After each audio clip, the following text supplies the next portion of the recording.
我是 EMBA 杂志总编辑方素慧。今天我们要为您专访一位非常特别的人物，那就是福特汽车前 CEO Alan Mulally 穆拉利。他同时也是波音公司波音商用飞机集团的前 CEO。在很多人的心目中，他是21世纪的领导典范。例如财星杂志就曾经选他为全球最受敬仰的企业 CEO 第1名。那么时代杂志也选他为时代百大影响力人物。他最有名的事迹是2006年的时候，福特汽车创办人的曾孙比尔福特曾经邀请他来担任福特的 CEO， 原因是当时福特汽车风雨飘摇，已经亏损了170亿美元。而穆拉利担任 CEO 3年之后，就让公司转亏为盈。今天我们会请穆拉利来谈一谈他的领导理念是怎么养成的，还有他独创的 Working Together 系统怎么样帮助他领导全美国最指标性的2家公司，福特汽车和波音公司。Alan, I'm so happy that you can join us.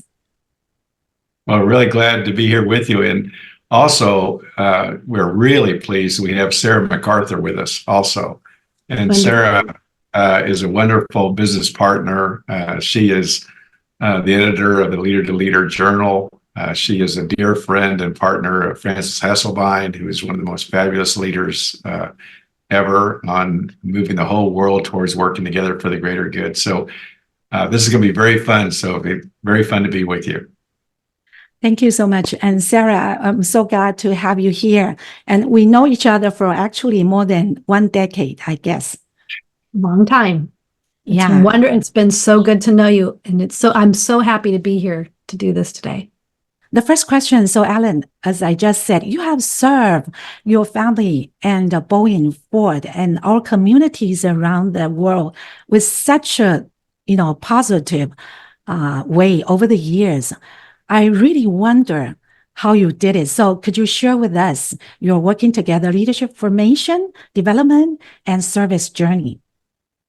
Absolutely. And I think, Sophie, that's a great question to start. And just to comment on what you shared earlier with all the participants, Sarah and I, working with you, have put together this deck of slides. And it's so neat that it's going to be available to all the participants so they can study it also. And also, at the end of the slides, we also have a set of references. As Sarah and I have gone through all the things that have been written about working together to create value for the greater good worldwide. And so it's really fun to be able to highlight it here in our conversation, but to have everybody be able a chance to read it and learn even more about it. So now, Sophie, the answer to your question is in this book, Work is Love Made Visible. And this is a very important part of my life because 3 of my heroes are Frances Hasselbein and Marshall Goldsmith and Sarah MacArthur. And they are the authors of this book.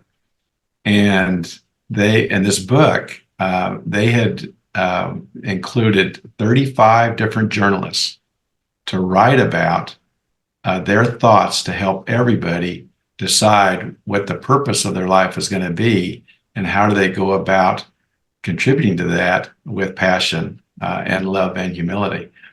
And so they approached me and they asked me to write the foreword to it.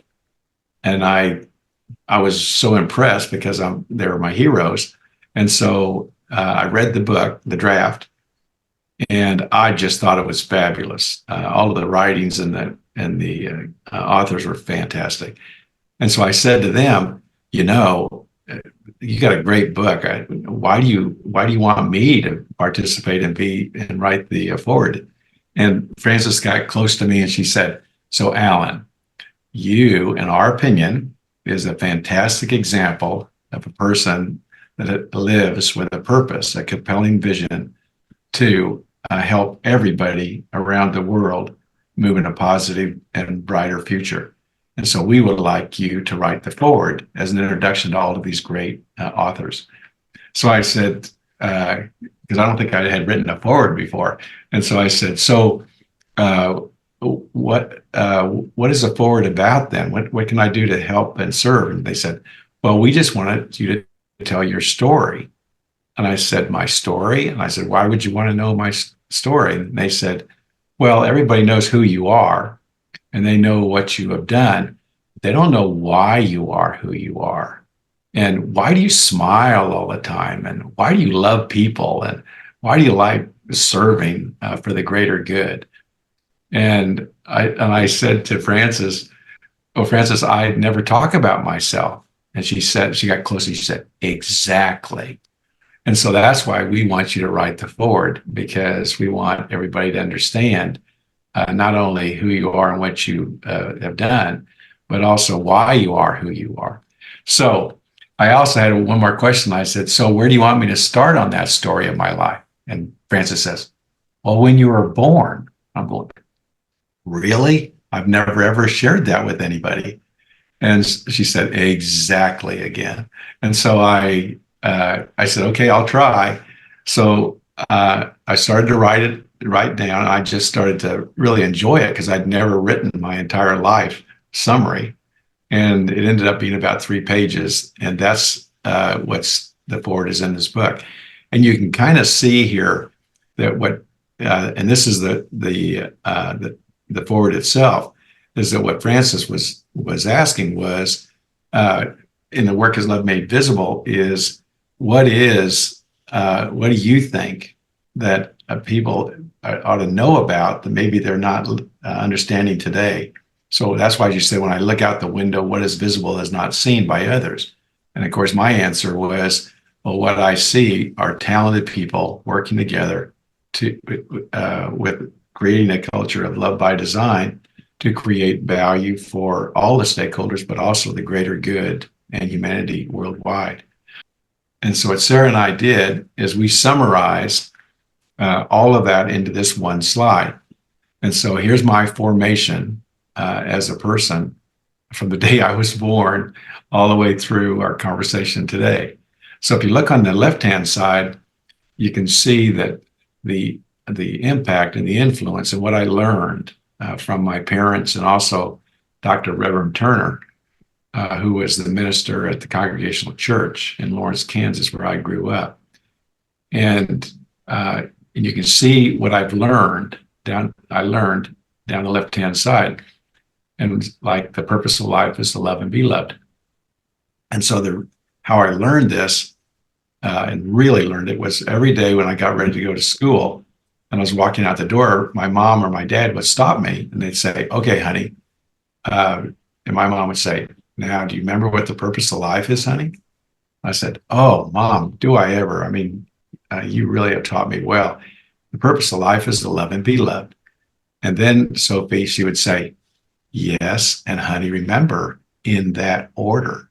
Oh, yes, very good. In that order. Love first, in that order. Okay, and then my dad next day would say, honey, the serve is to live. You bet, Dad. Thank you very much. And then you can see the rest of the things I've learned from seek to understand before you seek to be understood.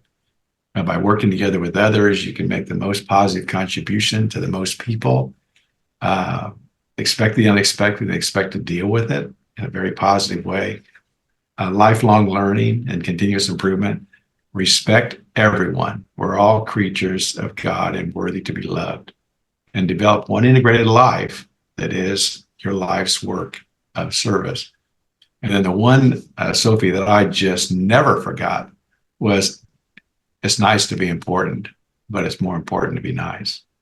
And so then you look over on the right-hand side, and then that's how I started to implement these fundamental learnings. And of course, my parents were great teachers and great coaches all the way along.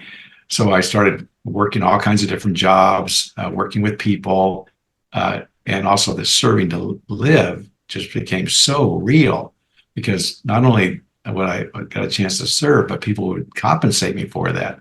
Like when I was a checker at the grocery store, or whether I was a bag person, or working on the farm or the ranch or helping all my professors through the years, because we didn't have very much money. We were very modest in our family. And so that working together was like a fabulous thing because you could add value, but also people appreciated you. And then I continued that at KU, University of Kansas, and Massachusetts Institute of Technology, and studied a degree in aeronautical and astronautical engineering and leadership and management. And then I met Nikki, my wife, and we've been married for within another month, 54 years. We have 5 children and a number of grandchildren. And so we continued these principles and practices of working together through our family. And of course, that's really a great opportunity to learn. And we also actually use a version of our working together leadership management system with them every week. We had our vision of the business plan review, which we'll talk about in a little bit. And then, of course, my thesis advisor at University of Kansas was a former head of aerodynamics at Boeing, and he had contracts with them. And so my first trip outside of Lawrence, Kansas, was to Seattle, Washington, to meet the Ford Motor Company. Meet Boeing, and I just loved it, and I loved it what they were about. I loved the airplanes because I love math and physics and airplanes. And I really loved what they were about, which was to connect people around the world so that everybody could find out that we had more in common than we're different, and then we could work together for the greater good. So that was very compelling to me. And I had a chance to work on every Boeing airplane on the design team: the 707, the 727, the 737, the 747, the 757, the 767. And then Boeing asked me to serve as the leader of engineering on the 777 airplane. I think everybody in Taiwan, which I absolutely love the relationship with Taiwan, they all know about the 777 because it helps them connect with everybody around the world. And then I never thought I would leave Boeing, but then I got a call from Bill Ford, the great grandson of Henry Ford, and the Ford Motor Company, and he shared with me the situation, which was really tough. And I even asked him while he was recruiting me what the profits were going to be, the forecast for the year. And he said, it's going to be a $17 billion loss, Sophie. And I went, whoa. And so a lot of people wondered why I would actually leave Boeing to go to Ford when they had such a very tough situation. And the reason is that Ford is a second American and global icon with Boeing, and they're so important for the world that I really felt like it was an opportunity to serve. And then here we are today with you as our leader, Sophie, where you're asking me to share this with more people, and which Sarah and I are really glad to do. And across the bottom, Sophie, you can see Francis's and Sarah and Marshall's summary of what they learned by my life story. And that was, I was a person that really believed, and I believed it, and I also acted this way in my life of working together, leading to live and love and serve with humility worldwide. So that's my formation and my development as a person and as a leader. To me, it's such a great role model for leaders in Taiwan and Asia. So my next question is that you are also known for your working together principles, practices, and connected and collaborative culture of love by design. Could you share with us about these principles and practices and your values about that? You bet. And as we do this, what we just talked about here is absolutely key, because starting with the leader, but also the leadership team and all the participants, creating that culture, that connected and collaborative culture of love by design that is actually focused on creating value for all the stakeholders and the greater good is really, really important. So what these principles and practices cover are the operating processes that we use in our company or our organization, and the expected behaviors of all the participants. And the reason is that the processes and the behaviors are going to create this culture of love by design that enables skilled, healthy, safe, and motivated teams to create value with products and services for the greater good. And so just a couple of words about each one. Look over on the left-hand side. People first, love them up. This is really interesting, Sophie, because many people have told me that I was the first CEO that they've ever heard that used the word love in a sentence. And of course, love them up meant love them up because just like the 777, there were 600,000 people that were working on the design of the 777 airplane. And so they're talented, they care, they want to make a difference for the greater good. And so they're human beings that are living to serve with love and humility. And so loving them up and appreciating them and sharing everything with them is really, really important. And you think about this, every word on this chart is demonstrating our love for all the participants. Because when you share all this information and you treat people this way, then you are sharing your love for them and humanity. So everyone's included, all of the stakeholders. A compelling vision, comprehensive strategy, and relentless positive implementation. So important so that all of us, just like the Love is Work, Work is Love Made Visible book, is we're all motivated and inspired by a compelling vision about what our organization is about. What is the comprehensive strategy, product, process, people, the performance of it, and then our relentless implementation plan, which is our business plan review that we do every week, which we'll talk about. Clear performance goals, one plan. As you know, Sophie, most organizations have a lot of plans, and everybody's wondering what the plan is. So making that clear for everybody is absolutely key. Facts and data, so important, and we care what people think and their opinions and their thoughts, but we also want to know what are the facts and data they're looking at. So if we do have issues going forward, then we can all work on the facts and data, which will help us turn the reds to yellows to greens. Expect the unexpected, expect to deal with it in a positive way. And every time I think of this, Sophie, I say, thank you, Mom and Dad. Thank you, thank you. And so this is really a big deal because most companies do not share everything about the plan and how it's going. Everyone knows the plan, the status, and the areas that need special attention. We actually, all the leaders actually color code their charts when we do a business plan review every week. That green, yellow, and red. Green, they're on plan for their part of the plan and the strategy. Yellow, they have an issue, but they have a solution for it. And red, they have a new issue, but they don't have a solution yet. But they're working on it. And if they need our help collectively, then they'll let us know, and then we'll add it to a special attention meeting, and then we'll work on that. So you can see why everything that we run into, then we have all of the talent available and ready to help everybody. And when a leader of the team shares a red, it's not that they're red or it's a problem. It is a gem. And we absolutely clap because now we're not managing a secret, because now we're helping turn the reds to yellows to greens. And then you can see, Sophie, just the importance of the behaviors. Propose a plan, positive, find a way attitude. And remember, all these things you can see. So these are behaviors. And I'll talk a little bit more about values and beliefs that are part of the reason that people have their behaviors. And so the most important thing is that we want to see the behaviors so that we can help move this in a positive direction. And what we found out is that when people move in this direction, they move from I to we and me to service. And now their beliefs and values become so aligned with their behaviors. So they can become very authentic and having one life and life's work.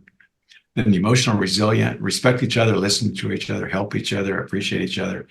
clearly, absolutely creating a connected and a collaborative culture of love by design. Emotional resilience, so important. And trust the process of working together. Go right back up to the top. Every time you have an issue, do we have everybody included? Do we understand how that relates to our vision and our strategy? And are we working together to turn the reds to yellows to greens? The last item, Sophie, I've never had so much fun, and neither have all the participants. We have so much fun, and we enjoy the journey and each other. And one corollary to this is never a joke at anyone else's expense. And the reason is that it's never funny.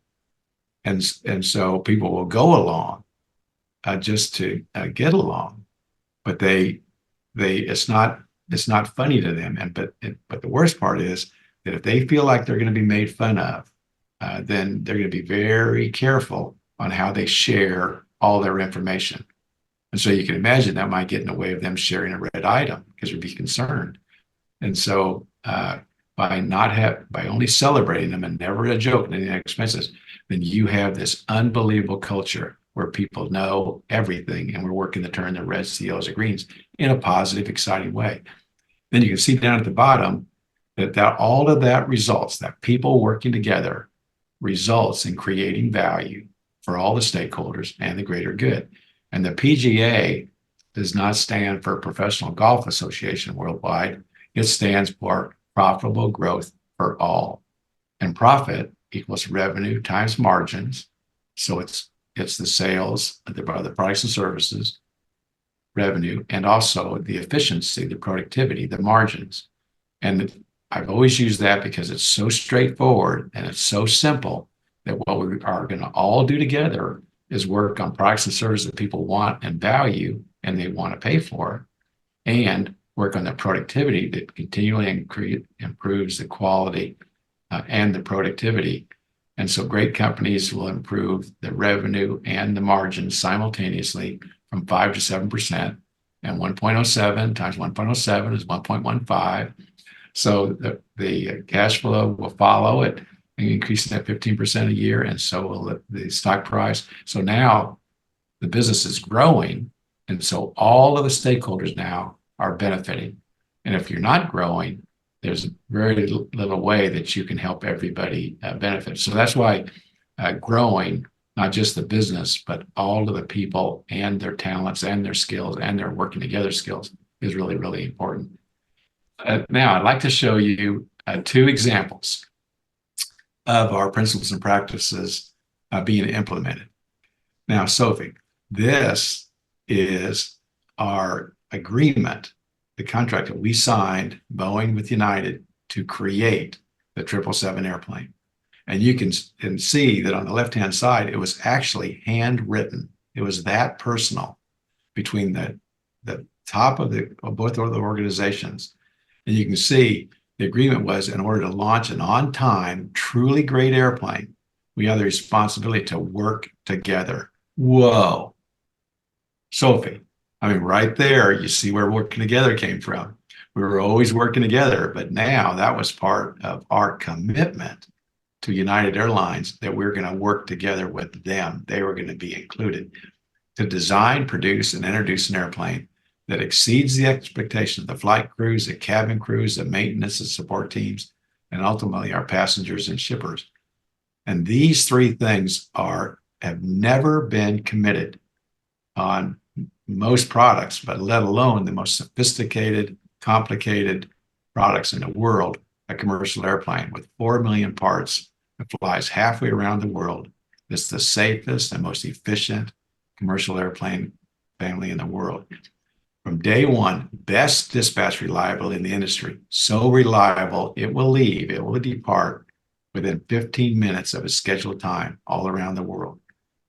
Greatest customer appeal in the industry, meaning preferred by all of the airlines and the people traveling, and user-friendly, and everything works.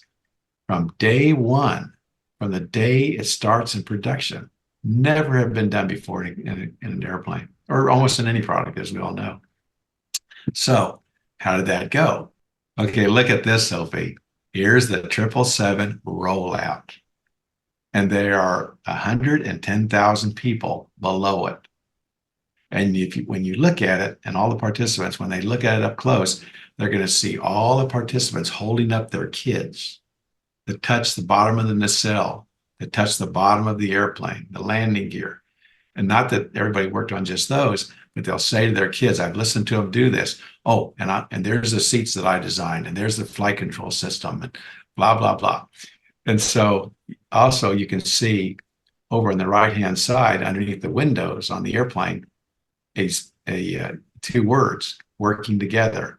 And if you look up at the title in the red, there it is, working together. So the airplane's name that was given was working together. So let's talk a little bit about that. And also, if you look down the left hand, right behind the working together, you can also see all of the 8 airlines that also joined on the design team. So let's look up close to it. So here are the pilots. Here's John and Kenny, dear friends. And you don't know a commercial airplane works like any product, but you don't know it works until it flies. So the first flight is really, really important. But we do lots and lots of work on verification and validation of every element of the airplane before first flight. But when we do the first flight, we only include the 2 pilots. And we usually put their name underneath the window, underneath them, just to appreciate them and thank them for what they're doing. And so we had their names on the airplane.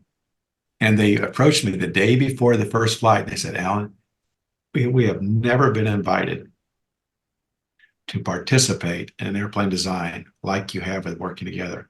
And it is going to be the best airplane ever. So we would like you to replace our names with Working Together, as we want to celebrate everybody, all 600,000 people around the world that helped create this fantastic airplane. So I said, okay. And so they took off the next day, Sophie, and usually a first flight lasts about an hour and a half, and they flew for 5.5 hours. The airplane was working absolutely perfectly, and they actually started the whole flight test program early because it was on its way. Okay, now, next example. Okay, here's the Ford Motor Company, and there is my dear friend, Bill Ford, the great-grandson of Henry Ford.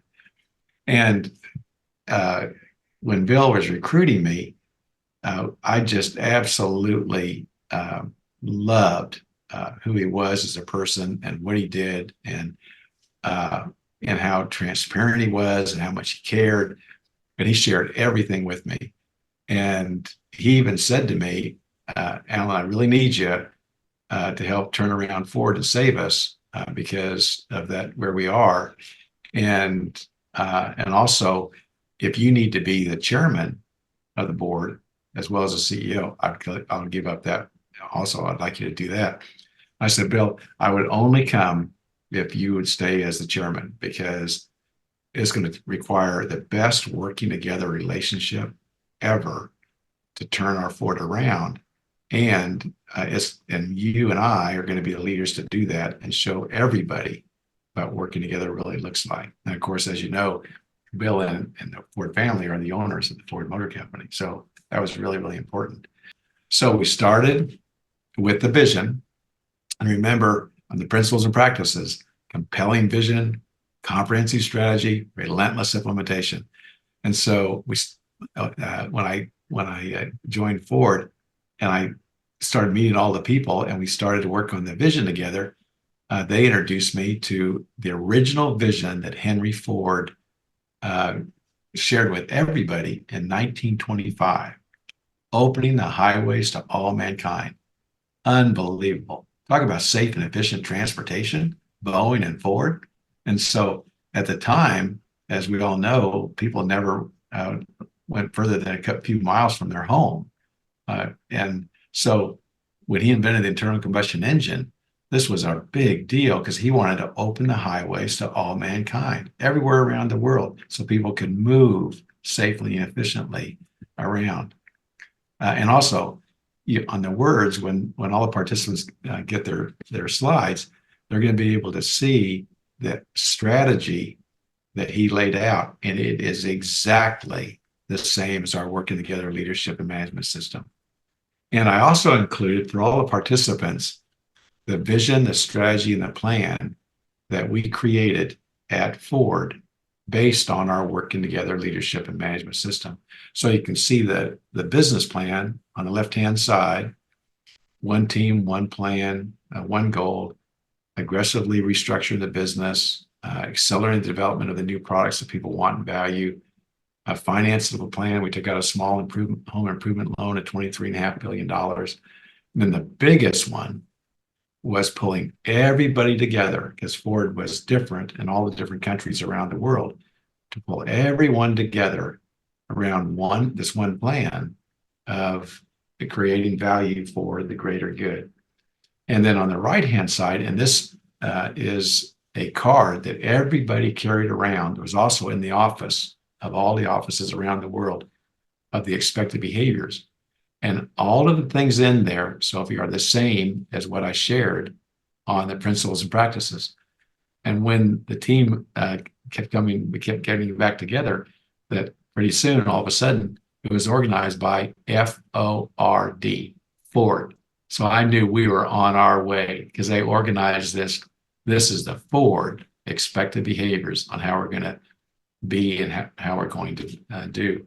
Then you look down below and you can see the data of all the size of the markets all around the world, the size of the vehicles. We're going to serve all those markets, all those vehicle sizes, small, medium, large, cars, utilities, and trucks. Use our One Ford plan, principles and practices, in our management system. And there is our creating value roadmap, where we start with profitably growing the business, but then we also keep track of all the measures of performance of all of the stakeholders. And you can see more detail down below, including the family, the best-in-class characteristics, and the one that changed everything was the leadership team agreeing to work together using our expected behaviors. And, one of the things about that agreement too, Sophie, which is just unbelievably important and effective, was that we held ourselves accountable and responsible for those expected behaviors. And so we helped everybody move from where they were as a human being to moving in that direction very effectively. And that was one of the key aspects of our principles and practices, but also our management system, which we'll talk about next. So that is two examples, including our family, which I'm going to talk about a little bit more, of my life of service, and how we use our working together leadership and management system, and it's connected in collaborative culture of love by design to create value for all the stakeholders and the greater good worldwide. So, Alan, you are also known for your work-life balance, philosophy. So, can you share with us about this?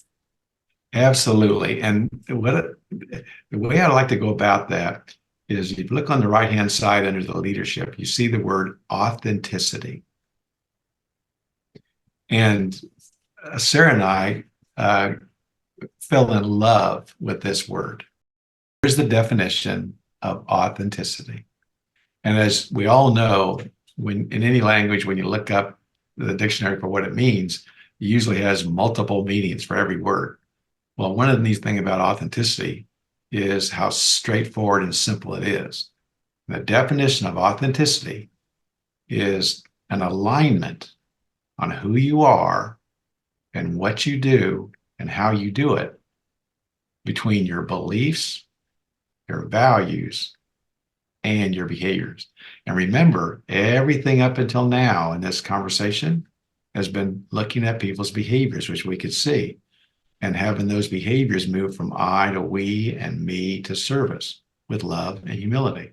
Well, when you start operating that way and you're loved up for your contribution to serve that way, well, then all of a sudden, no matter what your beliefs and values were before, they start moving very quickly to these behaviors and the values that go and support and enable these behaviors.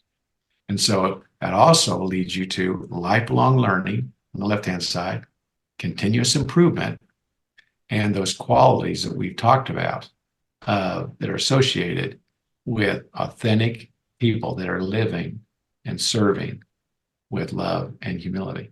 Now, what does that mean to everybody?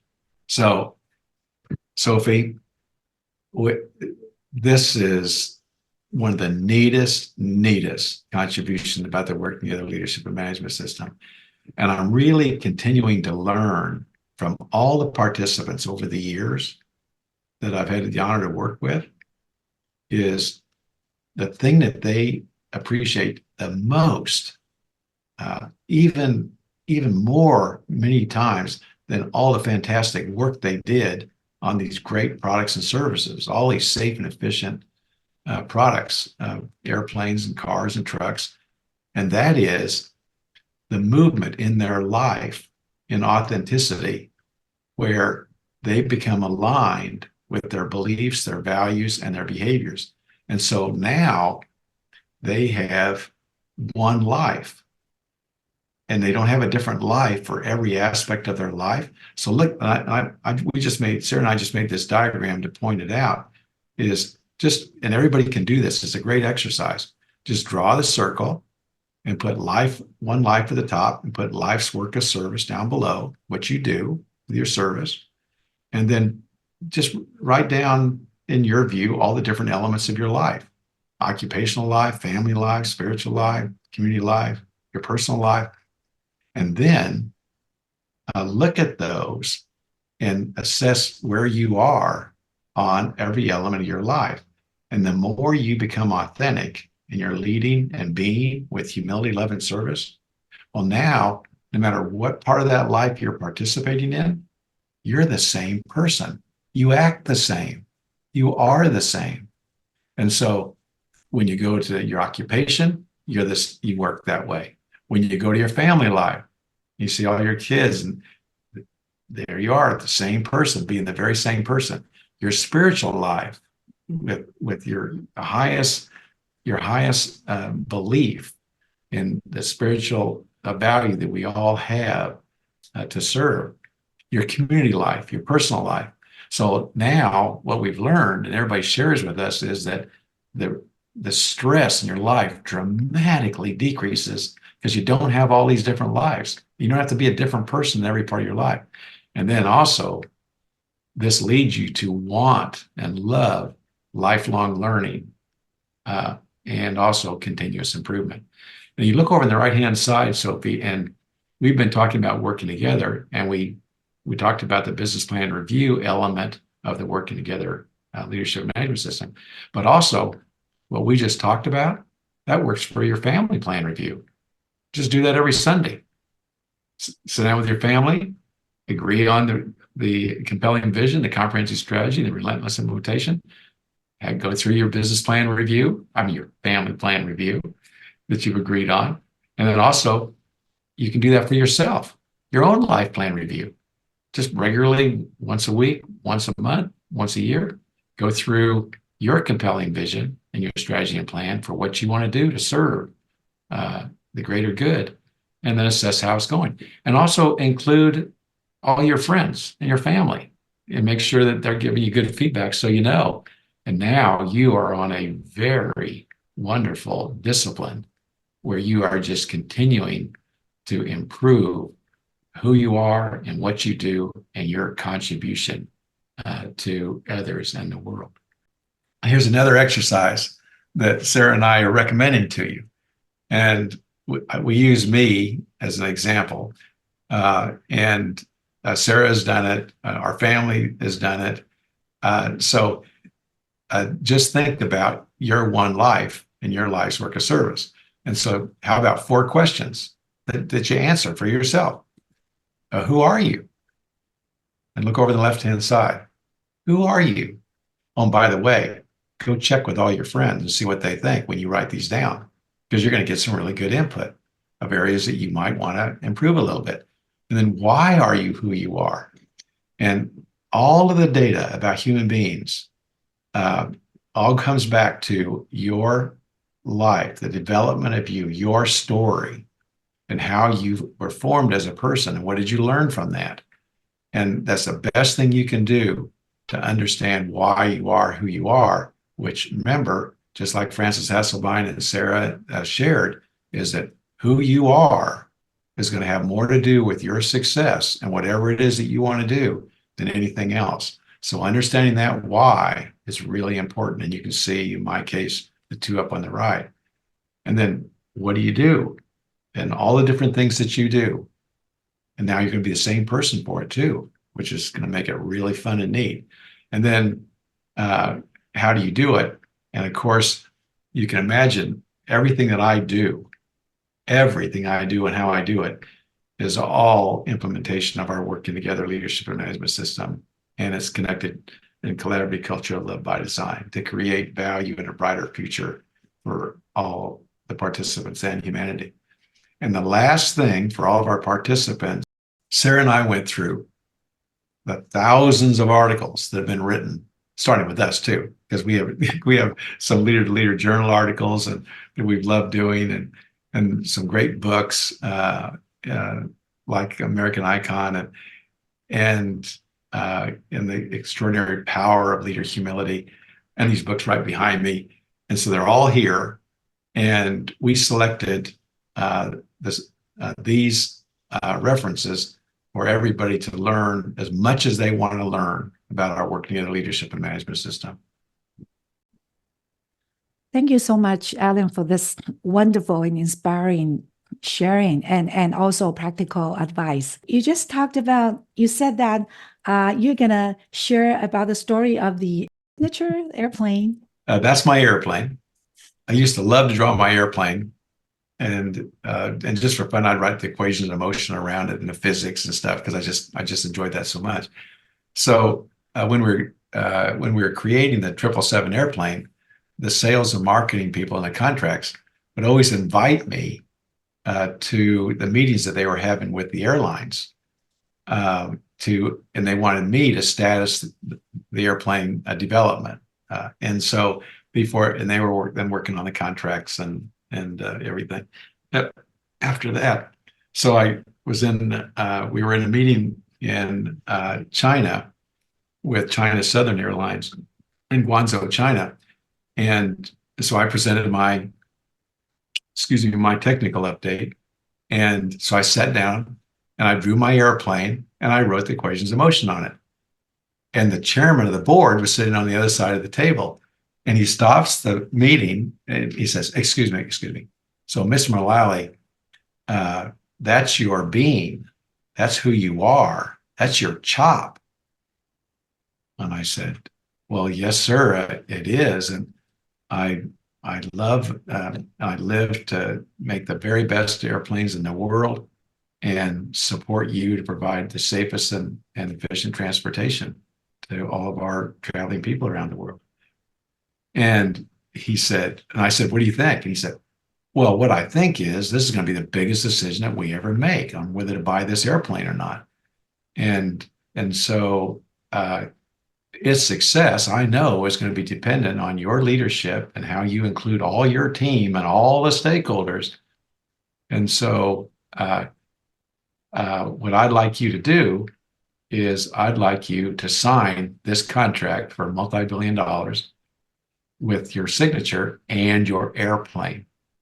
So I turned around to the lawyers and the contract people and I said, sold, what do you all think? And they said, Mr. Mulally, you can't sign a multi-billion-dollar contract with a doodle of an airplane.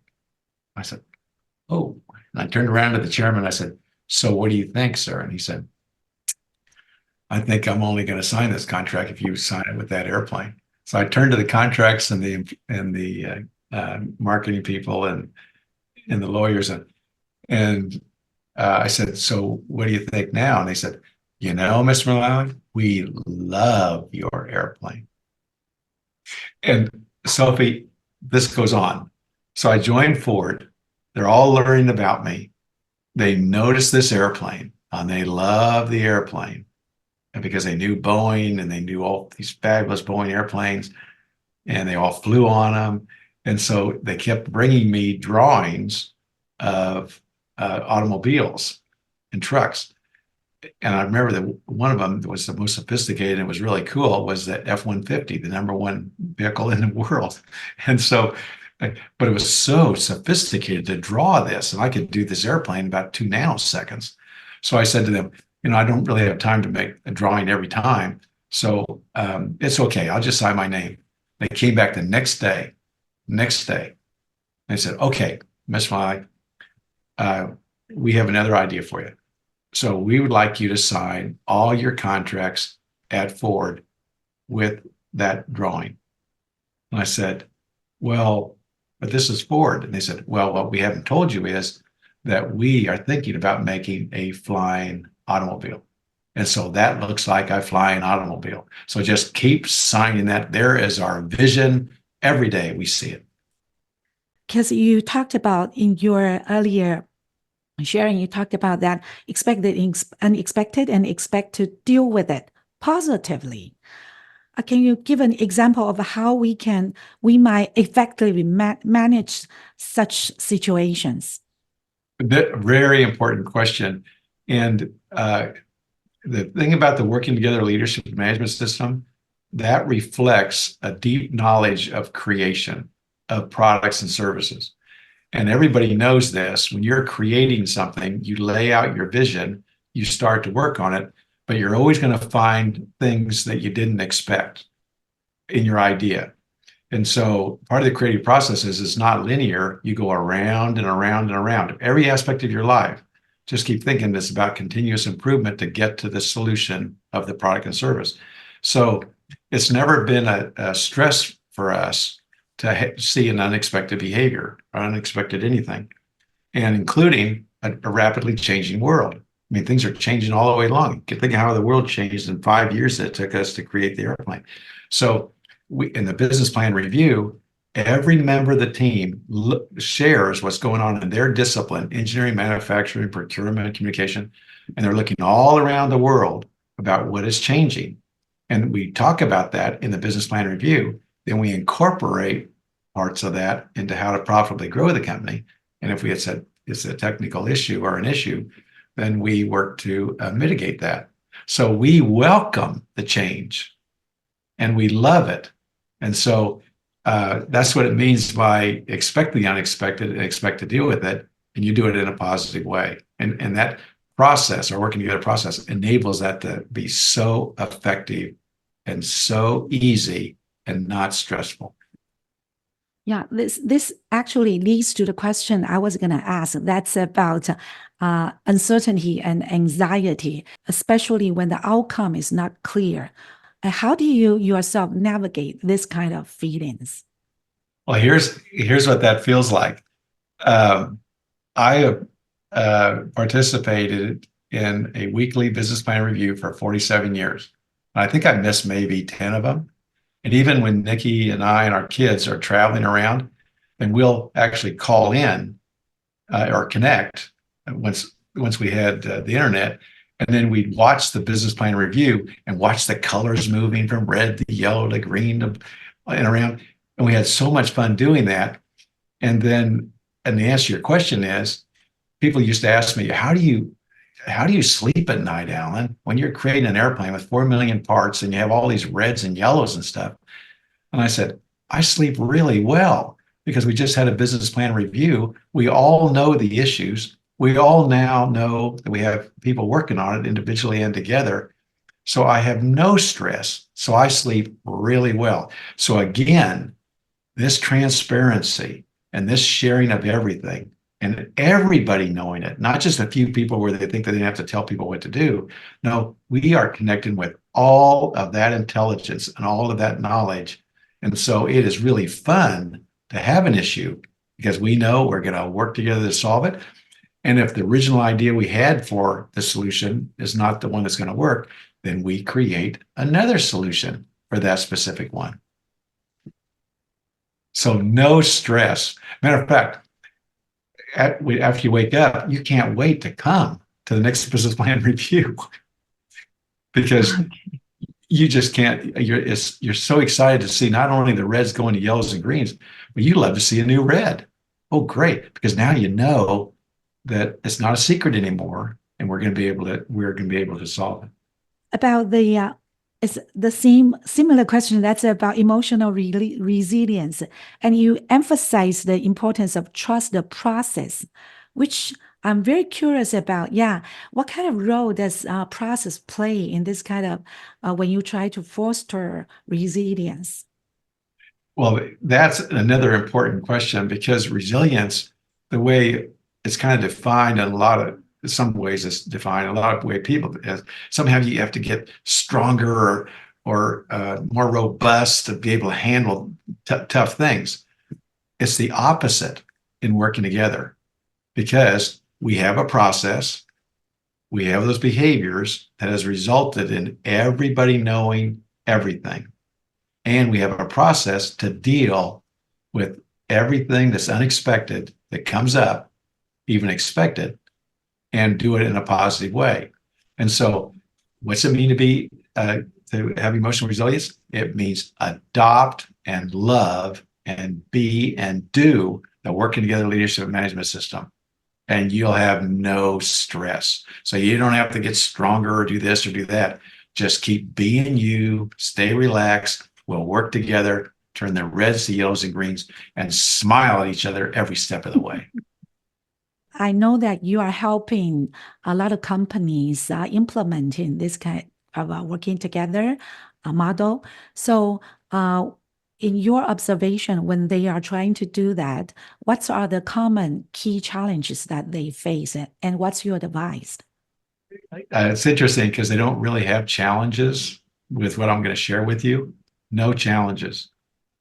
And the reason is that what I recommend they do, and they do, is start with doing the meeting that we had today with everybody. Share with them the working together leadership and management system, just like today. Can you imagine? Look like how you feel. Aren't you ready to go? If you're going to be on this team, you know exactly what you've been doing this yourself in your own career.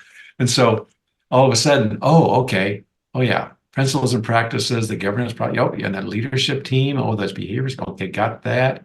Oh, creating value roadmap. Now we know where we're going, product, process, people, performance. Oh, and business plan review. We're going to review that. All those things, all of them, every week and all together. We're going to know everything, and everything needs special attention. Okay, so what do you think is the most important thing to start with? The business plan review. And who is the first presenter? The leader. And so when you form a new project or a new organization, or you're asked to take over, all you do is get everybody signed up for the business plan review. And then you, as a leader, facilitate with the team, agree on your one page for your principles and practices, agree on how you're going to manage the governance, agree on the leadership team and the behaviors, and agree on the creating value roadmap. So there's the 5 charts, and you're the leader. So you share that every meeting, not to explain it in great detail, but make sure everybody understands it, take their questions if they have it. And then every member of the team starts sharing their strategy to help achieve this and the areas that need special attention. And so it is fun.